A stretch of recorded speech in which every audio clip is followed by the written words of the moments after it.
Welcome to the CF Roundtable webcast on coping with cystic fibrosis.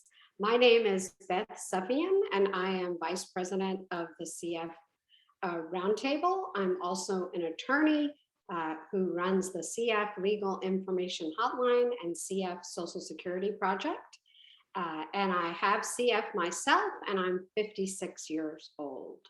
Today, we have two amazing speakers, Jenny Livingston and Noor Elshaar, who are going to speak to us about their strategies for coping with cystic fibrosis. And I think we're in for a big treat, and we really appreciate both of these women for taking the time today to share their strategies for living with CF.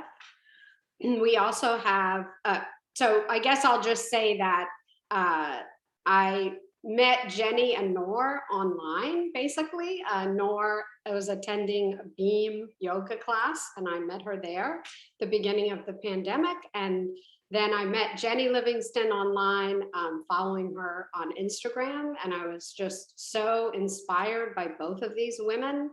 And they really have given me a lot of tools over the past 2 years from watching how they live their life with CF. And so I thought they would be the perfect speakers for today.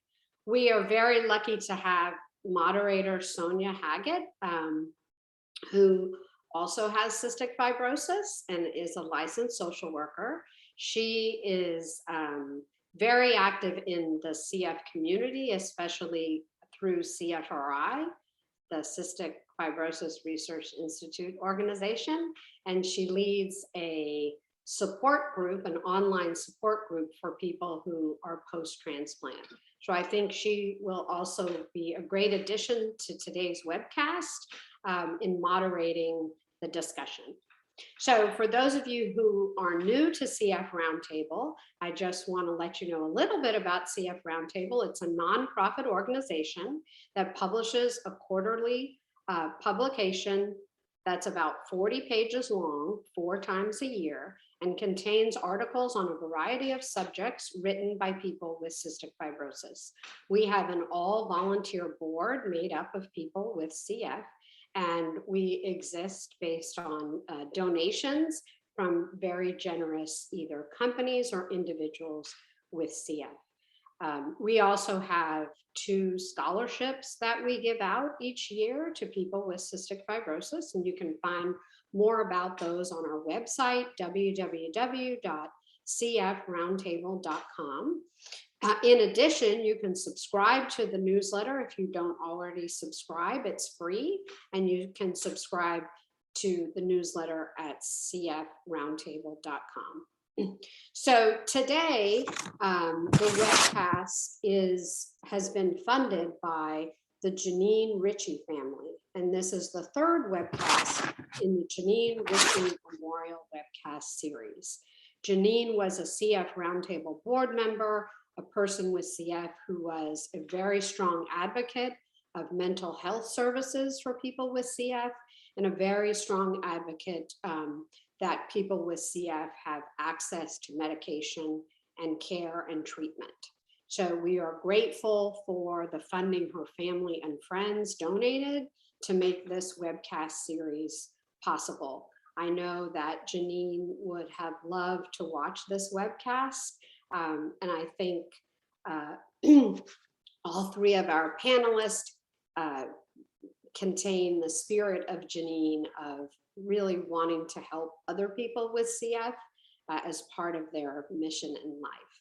So we do have captioning available. If you go to the bottom of your screen, you'll see live transcript. You can click on that to have captioning of the webcast.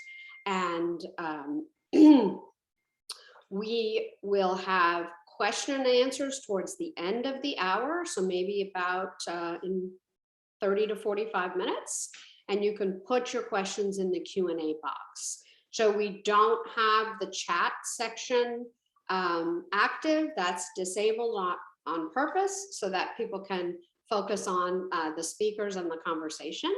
And we are very appreciative of you listening today. And there will be a recording of this event that we will place on our website, I think in about a week. So thank you very much. And I thank our speakers and really looking forward to hearing them. And I know you will learn a lot from them. So I will turn the program over to Sonya. Beth, Beth, thank you very much for the introduction and for creating this opportunity for all of us to connect. My name is Sonya Haggett. As Beth said, I'm a licensed clinical social worker in California. I am 37 years old and I am 5 years post-transplant. My experience outside of the CF community is related to adult community mental health mainly, and it's been wonderful to bring my skills to support my peers and in my CF community. Today, we're going to kick off the session with one question to each panelist, and from there, we're going to go into like a natural, free-flowing conversation format, and towards the end, we're going to have time for question and answers. And please put those in the Q&A section, as Beth mentioned. We'll appreciate that very much to keep things running smoothly. So now I'm going to introduce and offer a question to the two panelists, Noor and Jenny.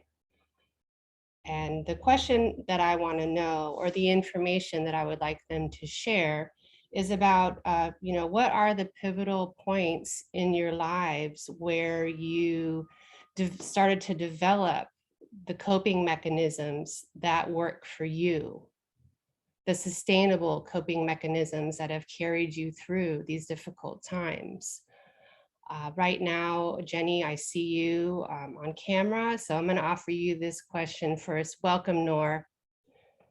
Go ahead, Jenny. I'm going to mute myself in the meanwhile. Thank you so much. I quickly am Jenny Livingston. I live in a tiny town in central Utah. I'm 34. I have not had a transplant, and I think of this group that kind of makes me the outlier here. Growing up, I have two older sisters with CF, and my oldest sister, Shannon, passed away when I was just 6 years old. So that was a, very pivotal moment in my life. But being 6, I don't know that I had developed coping mechanisms or skills, but I was able to watch the people around me and see how they handled that. And even at 6, even if it wasn't intentional, I did kind of absorb that information and see those things. My health throughout my childhood and teenage years was fairly good. But after having my daughter, who is now 12, almost 13, my health really took a sharp decline. And that was the beginning of this pattern of hospitalizations in and out of the hospital. That was very difficult. That was the hardest time in my health for several years. A couple times I wasn't sure I would be leaving the hospital. I was so incredibly sick. During that time, I also was trying to stay in a relationship, a marriage that wasn't a great partnership. And that was very difficult. I was working full time while managing my terrible health and a baby and my marriage. And that was when probably most in life I needed some helpful, sustainable coping skills. And then through those really, really difficult times, I was able to learn what worked for me, what didn't. And now later in life, things are a bit easier for me these days, but of course things always come up, and I'm able to take those skills that I learned at the time and apply them in my life in a much more natural and easier way now.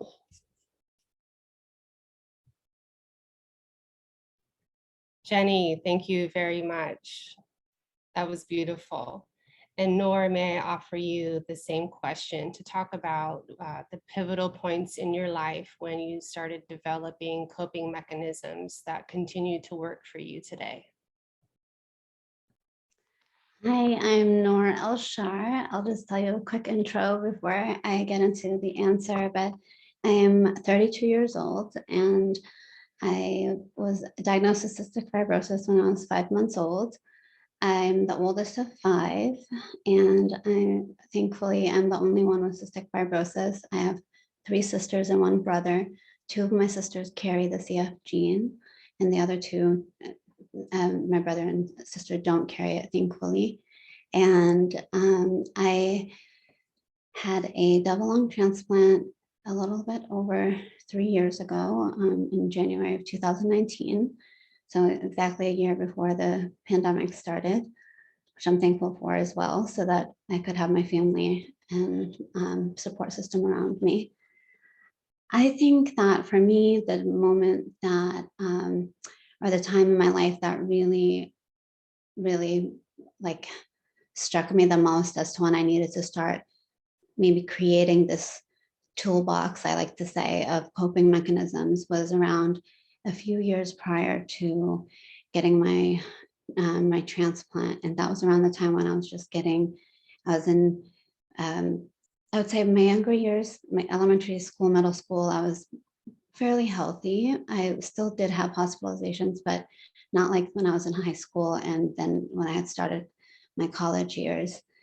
And so in my early to mid 20s, I was starting, my health was starting to decline. My PFTs were starting to get lower, and I was just borderline, maybe needing to be on the transplant list, but still considered too healthy. And so when I was having recurring hospitalizations, I was having a lot of issues with hemoptysis, and things were just very, let's say, uncertain and unpredictable in general, like they are with CF, but it was a little bit more on a, like on a, maybe a little bit heavier at the time. And I was trying to choose between whether I wanted to take the path of going through the transplant journey or not. And that was the point where I just really had to sit with my social workers and my my psychologist and my psychiatrist in the hospital and like my family, and just really try to think of like what are the things that I need to try to focus on that could help me during that process and get me through it. And I'm so thankful that I did have those all those different things to pull from my toolbox, because then as my journey went forward, I started to have a lot of ups and downs and moments, like Jenny said, where I did not think I was going to leave the hospital, especially when I was being worked up for a transplant for 5 years. And I was always on that borderline where they were like, I was only just a little bit away from being able to be put on the list. And so that was just so hard for me, because it was just always, I was always worried that I was going to take a sudden fast turn for the worse. And that's what ended up happening. And so I'm thankful that I had those, some of those strategies and coping mechanisms to choose from during those really hard times. And I hope to be able to share with you some of the different things that have helped me during this session. Nora, thank you. I'm glad that you brought up the term toolbox. I think I'm going to use that to refer to coping mechanisms and the things that we reach for in difficult times. So either one of you, would you like to talk about, what are the things in your toolbox, and talking about, your internal toolbox, your mind, your heart, your spirit, people, and then your external parts of your toolbox, which are, your friends, your family, the people who support you, your community. Which one of you would like to go first? Jenny, please. Thank you. Okay.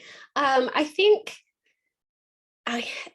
internally, a lot of my coping comes through distraction, actually. And that can be something like scrolling social media, watching Netflix for like hours at a time just to distract from what I'm going through. Or it can be channeling into a project like painting. I love to paint. And when using that as like a coping strategy, I will, for days at a time, just paint and paint and paint. Sometimes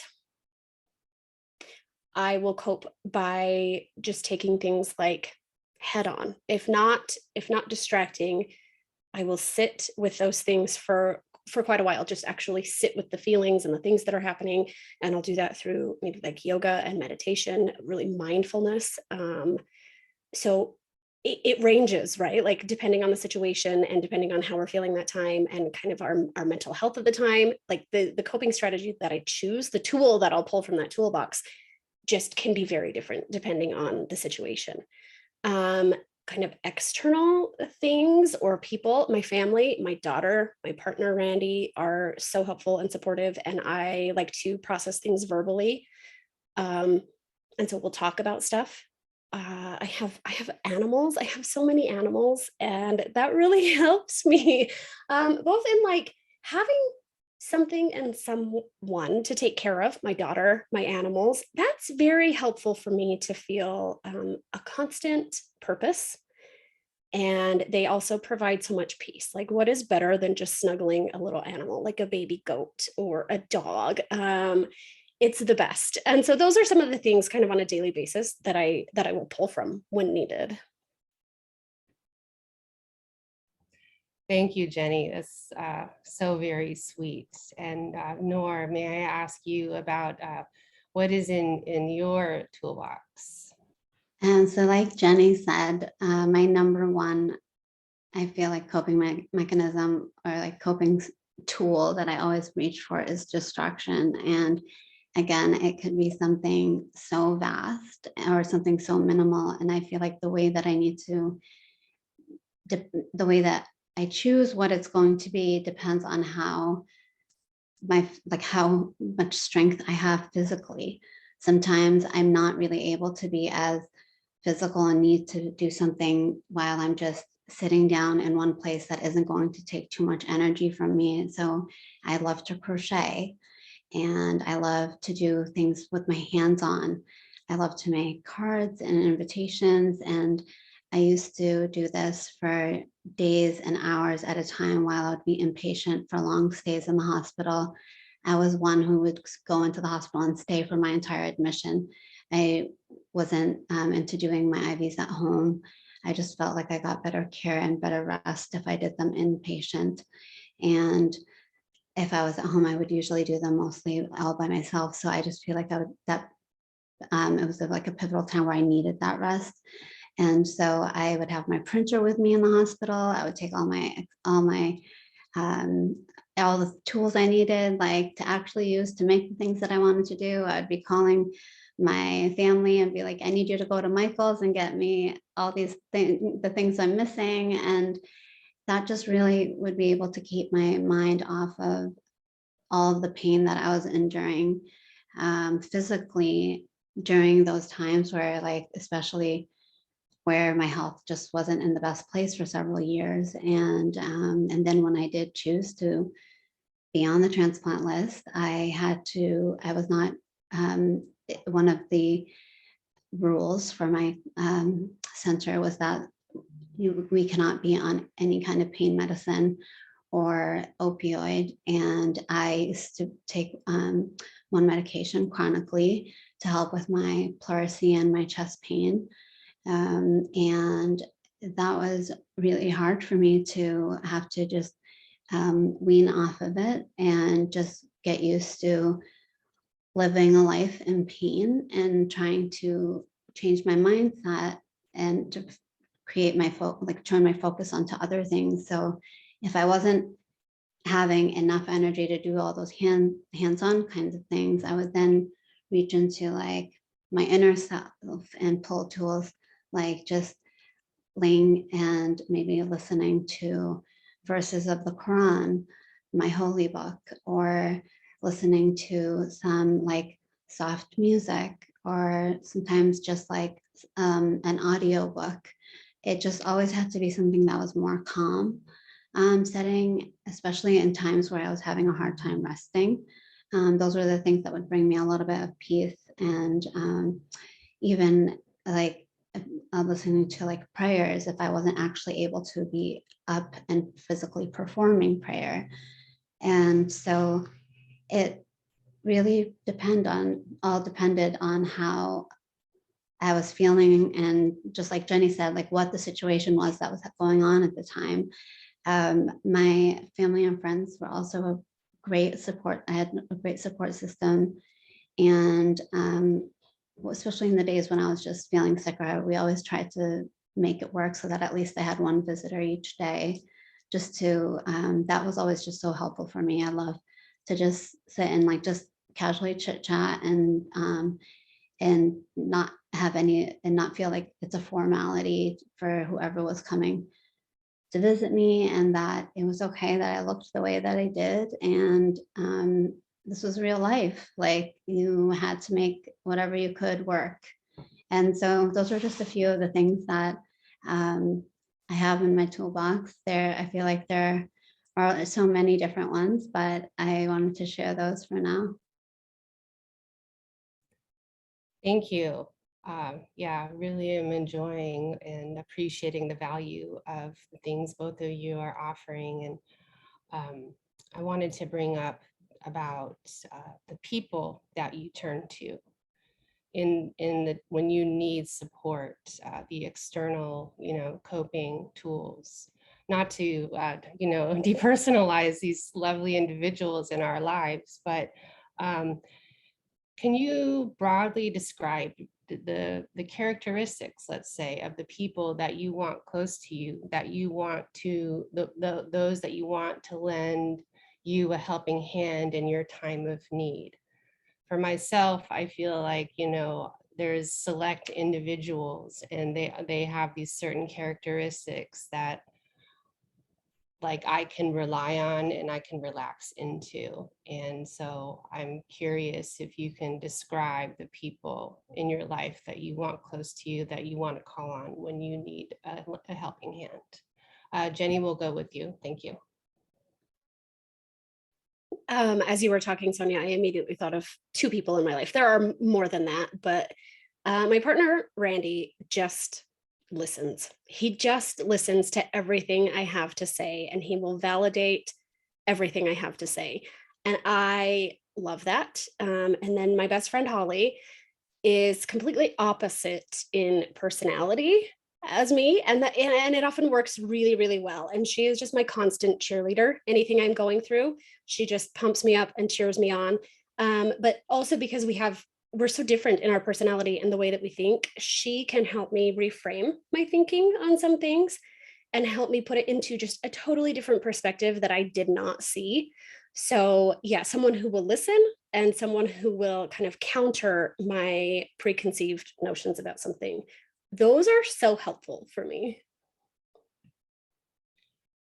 That's powerful. How, yeah, the somebody else, their thoughts on the situation, because on our own we can go to various places, down various rabbit holes that aren't necessarily helpful in what we're trying to accomplish here, which is remaining calm, remaining content, and getting through our various difficulties. Noor, next, would you please talk about the traits and the characteristics of the people you call on when you need a lending hand or somebody to listen to you? So again, I had two people that came right to mind. The first one would be my sister, Ella, who is my best friend. Growing up, we weren't very close, but then as we got older, we became very, very close. And she was actually my caregiver throughout the entire time when I got very sick, and then through my whole transplant process. Ella and I are polar opposites. She is very, she's in medical school right now. She's very no nonsense, tough love, has very bright, intelligent is like just goes like understands everything, attended rounds every day. If she was asleep, they'd wake her up so that she'd go out and attend with them. She was just so good at like, it was hard for me sometimes because she would give me that tough love, but at the same time, I knew that she needed to do that so that she could ground me and push me to do the things that I needed to do so that I could improve and get better. And I loved that she had, like, I just felt like if she left for the day or needed to go out for a few hours or whatnot, like I couldn't wait for her to come back. I just felt such a sense of security with her around because she was just, especially when you're in a time where you're feeling very vulnerable and helpless and you're not able to contain all the information of what's happening and going on around you during times of hardship. I feel like it's always so important to have that person who has that strong personality be there for you, to advocate for you, but also to just be another listening set of listening ears to take on any information that I may have missed. Because in general, like I told you, I was always so used to doing a lot of things on my own and being independent with my healthcare. And so Ella is just my person. She's my rock. I couldn't have done anything or been here today if it wasn't for her, in all honesty. And the second person would be my best friend, Rilla, who, this was so ironically how I met this girl. She's just very, she will be the one who will listen to me and just sit there. We can talk for hours at a time. We'll cry together, we'll laugh together. She just is very caring and loving and just so much more like me, I would say, and just would know how to like shift my mind off from like my pain and like we were planning like her wedding together and her engagement together. And I went to her engagement was here in Boston, and I got to go. I was on high oxygen and I was like, I'm going to this, I'm going to be there. And I was like, I'm going to dance with you. We're going to do this together. And I totally did with my oxygen and everything. Ella held that oxygen for me and we made it happen.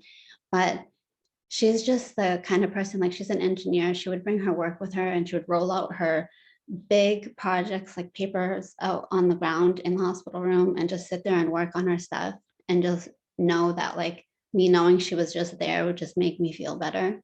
And so she was just like the kind of person that she would just fill in any of those gaps that I was needing in the moment. And the way that I met this girl was I was in the hospital one time for our holiday. And all of a sudden, these two girls came walking down the hallway and knock on the door. And I opened the door and they walk in, they're strangers to me and they're holding a bouquet of flowers. And they said, we heard that you were sick and they're also Muslim like I am, and they celebrate the same holiday and that you were in the hospital. So we wanted to come and say happy Eid to you because our holiday was Eid at the time. And I was just like, what, as like a selfless act of kindness. Like they were friends with like mutual friends.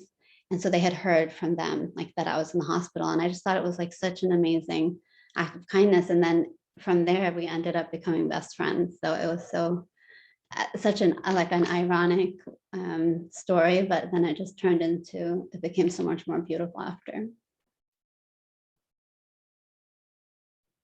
Thank you. Those are both both of you described your support people and the characteristics they have so beautifully. And I'm very grateful that both of you have these type of people in your lives. With CF, often our goal is to merely survive. It can also be to thrive, and it can also be to accomplish very concrete goals, just like our healthy peers do. And I think that we are here today because we have had goals and we have survived and we have thrived. And I would like to hear perhaps how each of you have used your coping mechanisms to meet your goals in life, to accomplish the important things that you've wanted to accomplish. Jenny, please.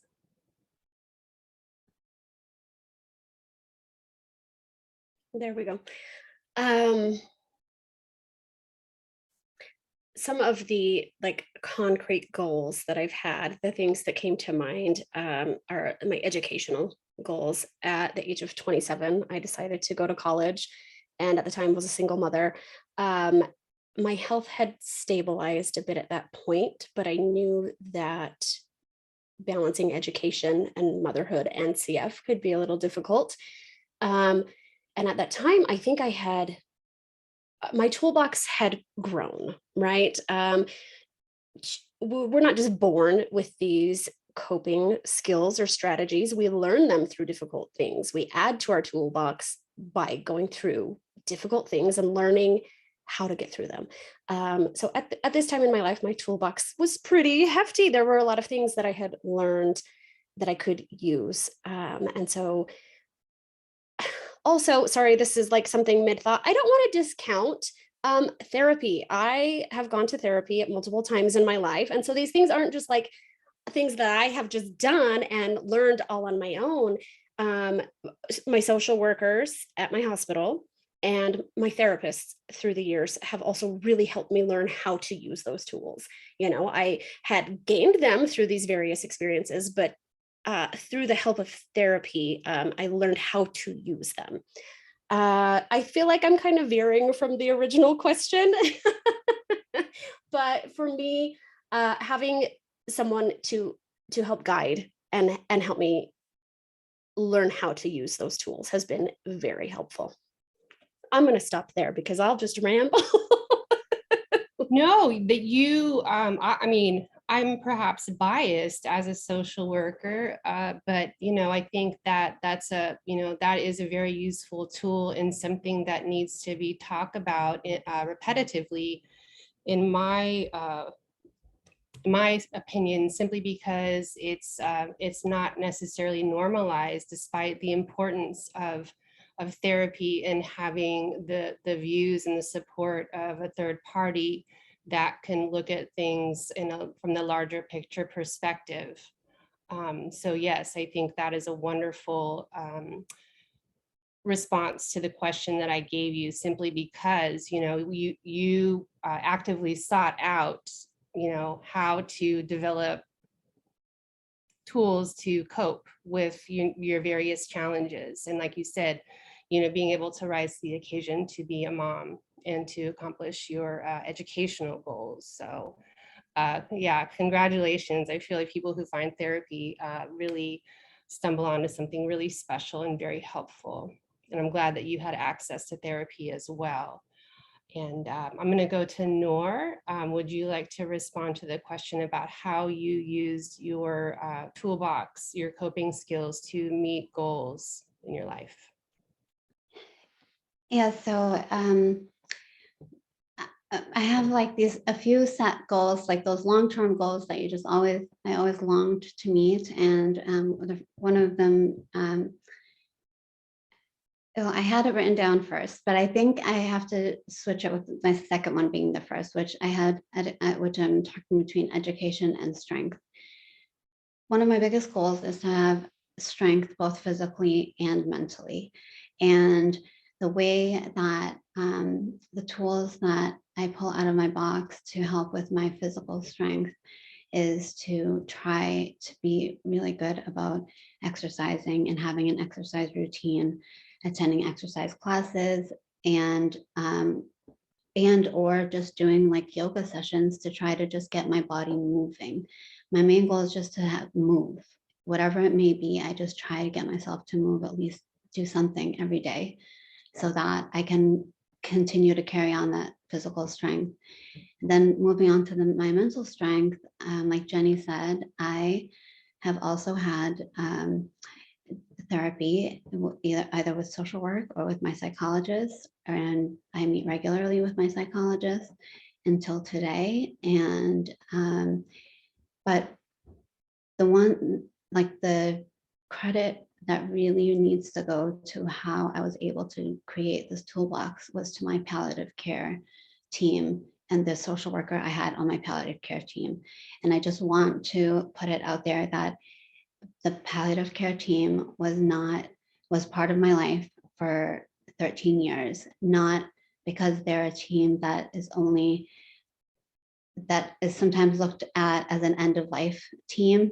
It is not that at all. It's a team that is there to help you have and live the best quality, like have that quality of life for as long as possible. And if it wasn't for them, honestly, I wouldn't have been able to find these coping mechanisms and put them into my toolbox. And I really, really give them all the credit for helping me get through those like really, really hardships that I had. But and then another thing is like just with my, I love one of my goals, especially after my transplant, was I made a promise to myself and my donor that I was going to do anything I could possible to pay it forward and help others, even if it was just one person. And so when I am able to use those tools to give myself that strength mentally and physically, then I'm able to reach out and help those that are in need, especially who are the less fortunate that have cystic fibrosis back in the Middle Eastern countries who don't necessarily have the access to getting the supplies and the things that they need. So what I do is like, again, like using my hands and the artwork and whatnot, I like to create care packages and then send them off to them. And so I always try to, I feel like almost like a lot of different coping skills can feed off of each other to then create a final product or to then reach a final goal that you're trying to reach. So I currently am a student and working on finishing my bachelor's degree. So I have my good days and my hard days, but I will get there. And so those are like a few of the things that I find like helpful in trying to reach those goals, and just also the support, having support and people cheering you on and just validating that what you're doing is making a difference. Because sometimes I tend to have that self-doubt, and one of my tools is just trying to remember and remind myself that I need to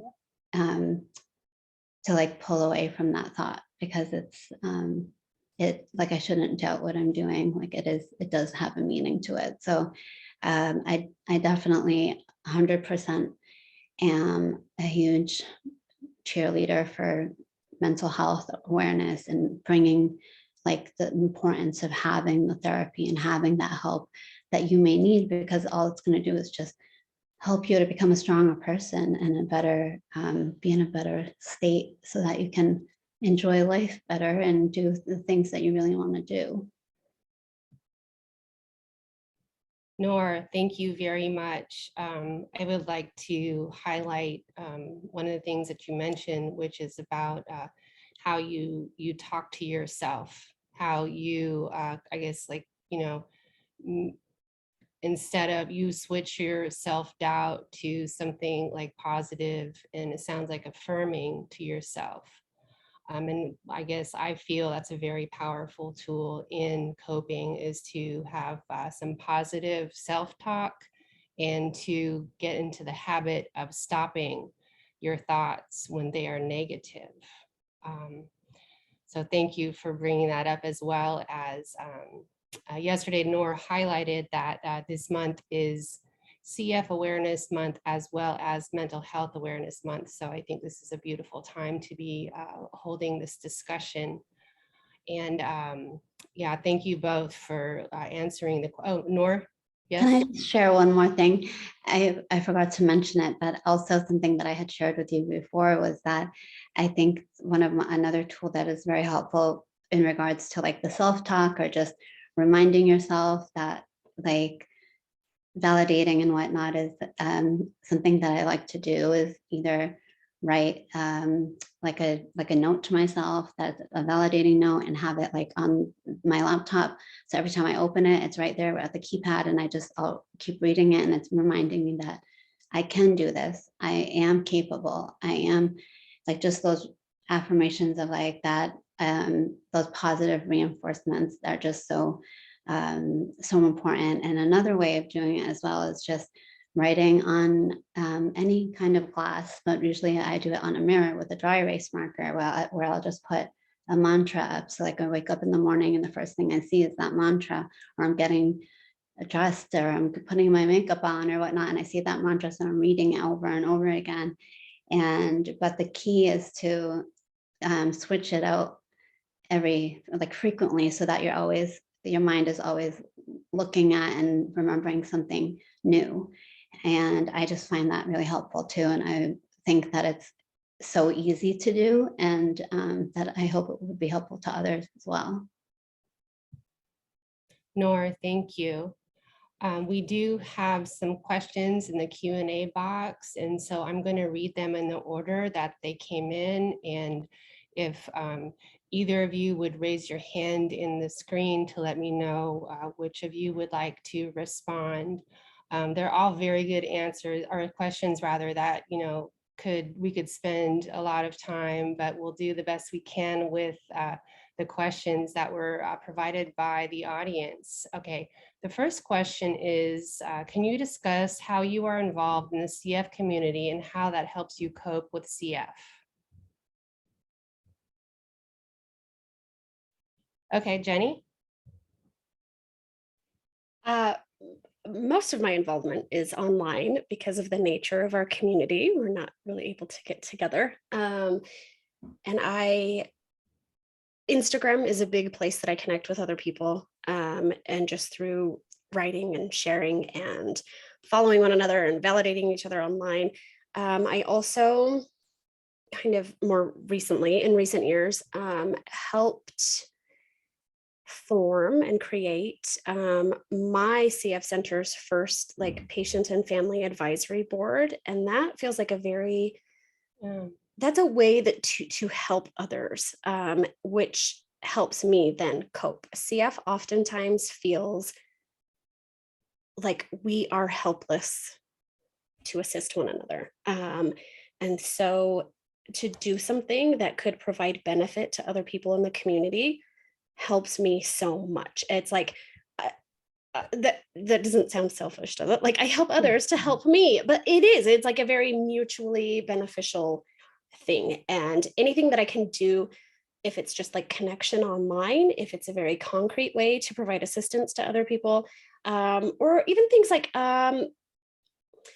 participating in clinical research feels like a way to help other people. And so my connection to the CF community helps me cope by feeling like I'm doing something, like I'm contributing in some way. And that then helps me manage my own challenges much better.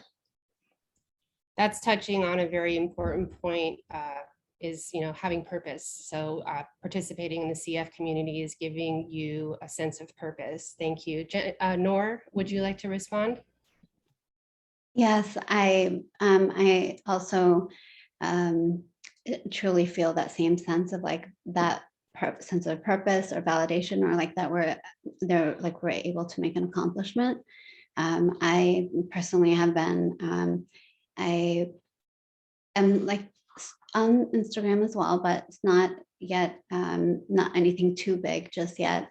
But I did create like a public account, and I'm like sharing more about my CF and my journey on that.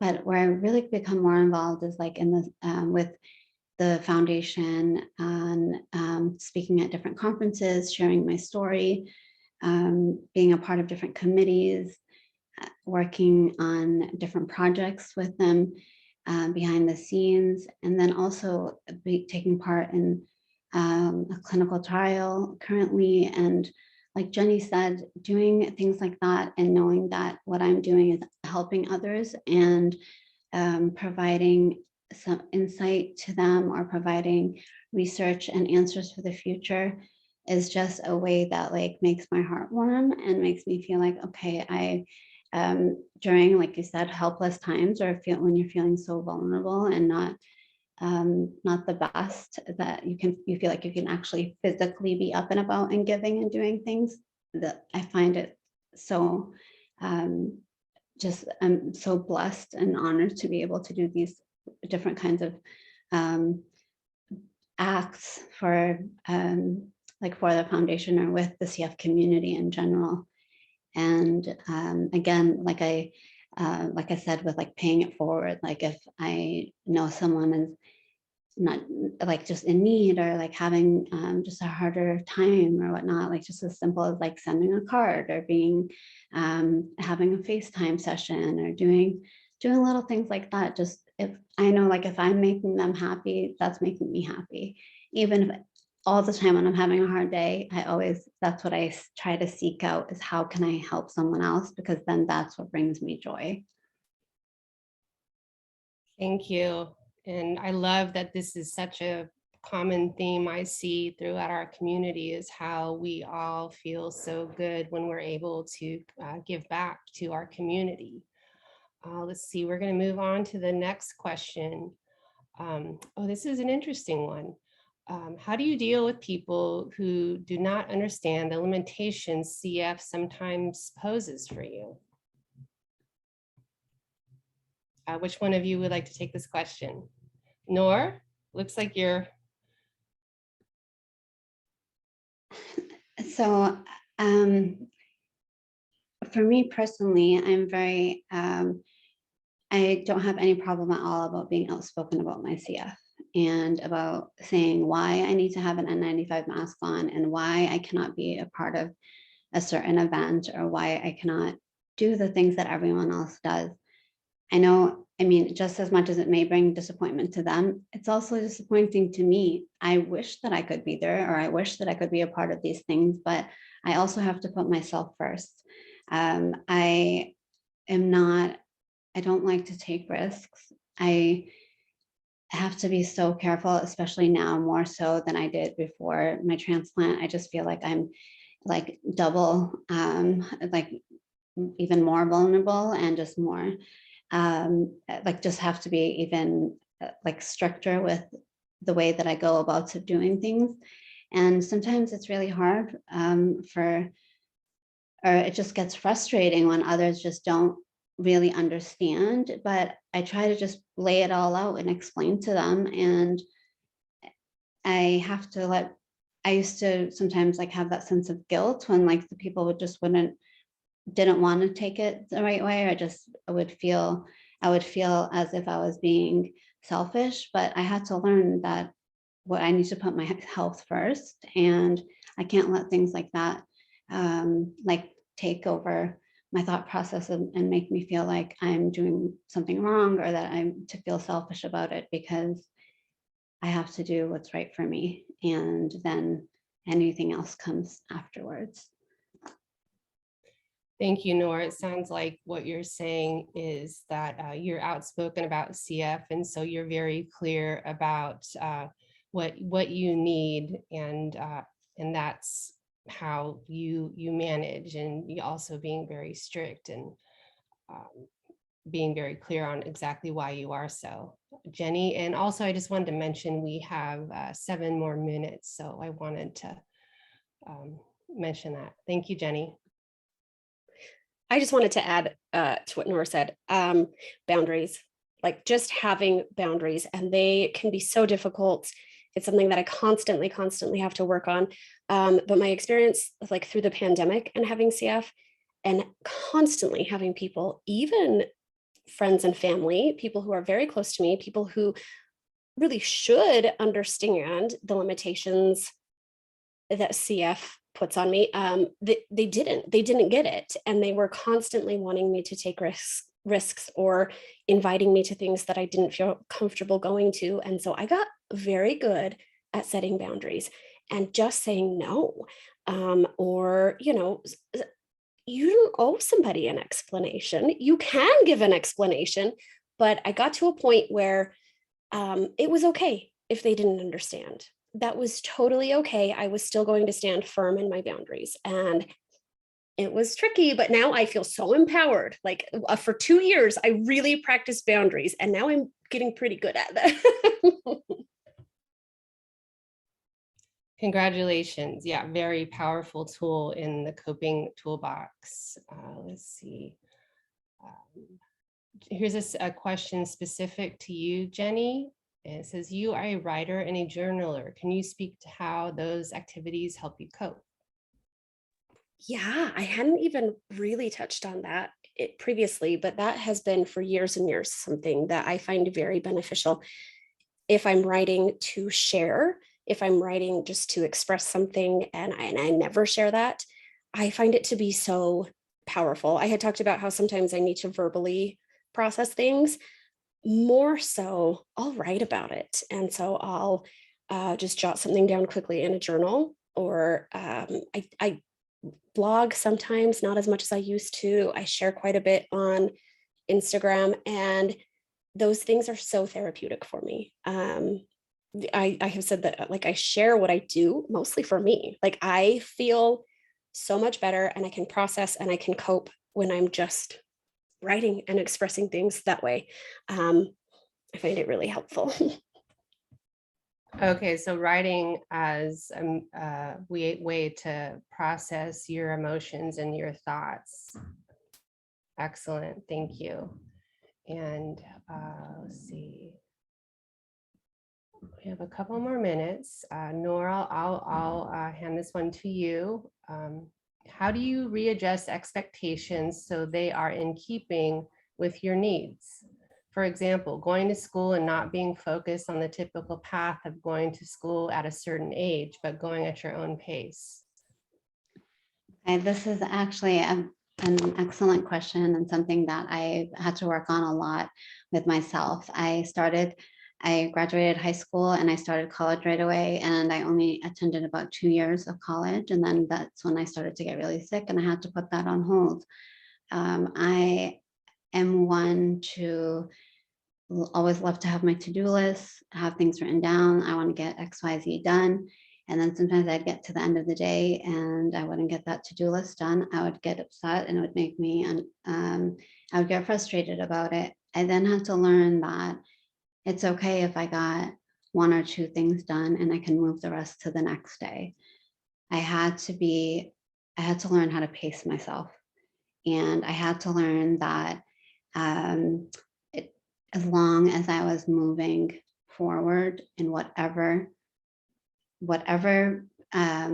like speed that was, I'm moving forward. And even if it was just a little bit each day. I'm 32 years old right now, and I'm back and trying to finish my bachelor's now. I have days where I feel a little bit discouraged, but then I'm like, it's okay, I'm getting it done. And I hope to finish it and be the speaker at my graduation and say that it took me this many years to finish my bachelor's degree, but that's okay, because at the same time, during those years that I wasn't in school, I was fighting and working and trying to overcome other things that were set during that time. I wasn't sitting and not doing anything. My CF was taking over that power during that time. And I just had to learn that I have to be able to find that happy medium of not always having a set schedule of 1, 2, 3, 4, 5 at set times, but maybe a routine. I'm going to have this routine, but I'm going to work at my pace and let it flow. As long as it keeps flowing, that's all that matters. Thank you, Nora. That was a perfect way to come to an ending of our session, talking about pacing yourself and yeah, taking things as they come in time. I want to say thank you to both of you for sharing so much of yourselves, and as this is a way of giving back to our community. And apologies for not being able to get to the rest of the questions. Yeah, and people want to reference this video, they can go back the CF Roundtable website, and these two are on social media. You could follow them there, perhaps reconnect if you're interested. And I want to say thank you to the CF Roundtable, and I also want to say thank you very much to the Jenny Ritchie family. Take care, everybody. Bye-bye.